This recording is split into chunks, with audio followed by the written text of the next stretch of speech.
Everyone thinks a deformity looks obvious.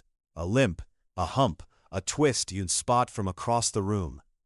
But most of the deformities living in your body right now are invisible. They hide inside normal, and you've been walking around with them since you were a kid. Forward head posture. Your head is supposed to sit stacked on your spine, balanced like a bowling ball on a pole. Forward head posture means it's crept forward, chin leading, ears sliding past your shoulders instead of over them. It happens slowly. Every time you hunch over a phone or a laptop, your neck muscles adjust to hold that new angle. Over months, your body rewires itself to think forward as normal. The muscles in the back of your neck lock tight, the ones in front go weak and silent. Here's the thing. It doesn't feel like damage while it's happening. It feels like comfort. Your body is just following the path of least resistance, and that path is slowly crushing your cervical spine. Here's the thing. It doesn't feel like damage while it's happening. It feels like comfort. Your body is just following the path of least resistance, and that path is slowly crushing your cervical spine. For every inch your head drifts forward, the effective weight your neck carries roughly doubles. That's not a headache waiting to happen. That's a decade of compression waiting to happen. It looks like it's relaxing into your screen. It's actually your spine quietly signing up for years of strain. Uneven hips. One hip sits slightly higher than the other. Most people never notice because the difference is small enough to hide in your gait, your clothes, your posture. It usually starts with a dominant side, the leg you always cross, the hip you always lean on, the side you carry your bag on. Your muscles adapt asymmetrically, one side tightening, the other lengthening, until your pelvis quietly tilts and stays there. Here's where it gets interesting. Your brain adjusts your entire walking pattern to compensate, so the unevenness becomes invisible even to you. You feel balanced. You are not balanced. That compensation doesn't stay contained. It travels up into your lower back and down into your knees, forcing joints that were built for symmetry to absorb asymmetric load year after year. It feels like nothing. It's actually your spine and knees quietly paying the tab for one shoulder bag. Flat feet. A healthy foot has an arch, a small structural bridge that absorbs shock every time you step. Flat feet means that the arch has collapsed, so the whole sole makes contact with the ground. Some people are born this way. Others develop it as the tendons holding the arch stretch out under years of standing, walking, and body weight, especially in unsupportive shoes. The arch doesn't collapse in a day. It drifts down millimeter by millimeter until one day it's just gone. Here's the part most people don't sit with flat feet, often cause zero foot pain. The damage shows up everywhere else instead. Knees, hips, lower back, all forced to twist and absorb shock the arch used to handle. You think your knee pain is a knee problem. It might be a foundation problem that started at the ground and worked its way up. Flat feet feel like nothing underfoot. They can quietly become everything above it. Winged shoulder blade. Your shoulder blade is supposed to lie flat against your rib cage, gliding smoothly when you move your arm. A winged scapula means it juts out, the inner edge lifting away from your back like a small wing. It's caused by weakness in one specific muscle, the serratus anterior, the one responsible for pinning your shoulder blade flat. When it's too weak to do its job, the shoulder blade has nowhere to anchor, so it floats. Here's the uncomfortable angle most people with a winging scapula think their shoulder pain is a shoulder problem. It's actually a stability problem, a structure trying to move without its anchor holding it down. Left alone, it changes how your entire shoulder moves, wearing down the joint faster, making overhead motion reaching, lifting, and throwing quietly less efficiently every single day. It looks like a small asymmetry in the mirror. It's actually your shoulder joint slowly losing its foundation. Rounded shoulders. Stand relaxed and let your arms hang. If your palms face backward instead of toward your thighs, your shoulders have already rotated forward and rounded, even if you feel like you're standing up straight. This happens because your chest muscles shorten from constant forward positions, driving, typing, scrolling, while your upper back muscles lengthen and weaken from disuse. Your body doesn't ask permission. It just rebuilds itself around whatever position you repeat the most. Here's the thing most people miss.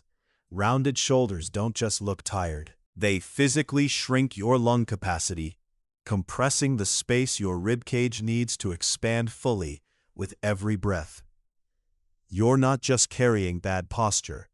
You're carrying restricted breathing every hour without realizing oxygen is the price. It seems like slouching. It's actually your body quietly trading breath for comfort. Facial asymmetry.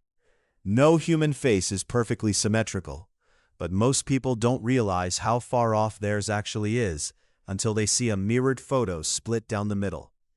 Chewing habits, sleeping position, sinus development, even which side you favor when you smile, all of it shapes bone and muscle asymmetrically over years. Your skull is not fixed and responds to repeated pressure the same way a riverbed responds to water. Here's where it gets interesting. Studies consistently show people rate symmetrical faces as more trustworthy and attractive, even though asymmetry is biologically universal. You're being judged against a standard nobody actually meets. That mismatch between the standard and the reality quietly fuels self-consciousness in people who are, by any honest measure, completely normal. It feels like a flaw only you can see. It's actually the default setting of every human face. Bunions, a bony bump that forms at the base of your big toe, slowly pushing the toe sideways toward the others. It starts small, barely noticeable, and grows for years before it ever hurts. Tight, narrow shoes force your toes into a shape they were never built for. Over time, the joint at the base of your big toe shifts under that pressure, and bone actually remodels itself around the new, cramped position. Here's the part most people don't sit with. By the time a bunion hurts, the bone has already been deforming for years, sometimes over a decade, silently, painlessly, invisibly. Pain isn't the warning system here. It's the final notice, arriving long after the actual damage was already locked in. It looks like a minor cosmetic bump. It's actually years of bone quietly losing an argument with your shoes. Knock knees and bow legs, stand with your feet together. If your knees touch but your ankles stay apart, that's knock knees. If your ankles touch but your knees stay apart, that's bow legs. Small angles most adults never measure or notice. These alignments form early, often in childhood, as growth plates develop unevenly, then get locked in place by adulthood, hidden under the assumption that this is just how my legs are. Here's the uncomfortable angle. These small angle differences change exactly where force lands inside your knee joint with every single step you take, for the rest of your life. Decades of walking on a slightly wrong angle doesn't announce itself. It just quietly wears down cartilage on one specific side of the joint, unevenly, invisibly, relentlessly. It looks like the shape of your legs. It's actually a lifetime lease on uneven joint wear. Flat head syndrome, plagiocephaly, is a flattened patch on the back or side of an infant's skull, and it's far more common than most parents realize, often forming in the first few months of life. A newborn's skull is soft, still assembling itself, still moldable.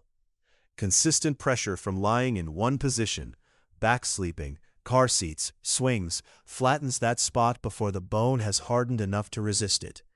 Here's the thing. This isn't rare or unusual. It's an extremely common byproduct of doing exactly what pediatricians recommend for safe sleep. A genuine trade-off nobody frames clearly enough. The flattening is often permanent to some degree, a quiet, lifelong signature of a few months of infancy nobody consciously remembers. It looks like a soft, harmless shape. It's actually the skull's first record of the world pressing back. Mild scoliosis. Scoliosis is a sideways curve in the spine, and the mild version doesn't look like the dramatic images you picture. It can be a curve of just 10 or 15 degrees, completely invisible in normal clothes. Nobody fully knows why it starts in most cases. During growth spurts, the spine can curve subtly as it lengthens, and once that curve exists, gravity and daily posture quietly reinforce it further with every year that passes. Here's the part most people don't sit with. An estimated 2 to 3% of people have some degree of scoliosis, and most never get diagnosed because it's mild enough to hide completely. You could be one of them right now, and the only sign might be one shoulder blade that sits slightly higher than the other. It feels like nothing at all. It's actually your spine quietly holding a curve you've never seen. That rounded bump at the base of your neck, where your shoulders meet your spine, isn't fat, and it isn't just posture. It's your upper spine curving forward, vertebra by vertebra, over years.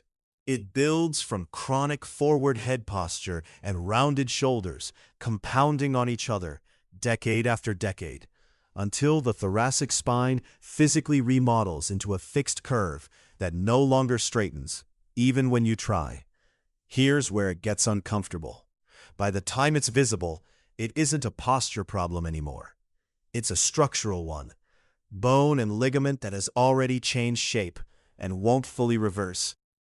What starts as a habit in your 20s can end as permanent architecture in your 60s, built one hunched hour at a time.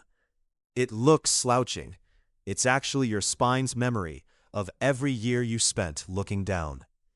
Every one of these hides the same lesson. Your body doesn't announce damage. It adapts to it, quietly, until adaptation becomes identity. The uncomfortable question isn't whether you have one of these, it's how many you're already carrying without ever having asked.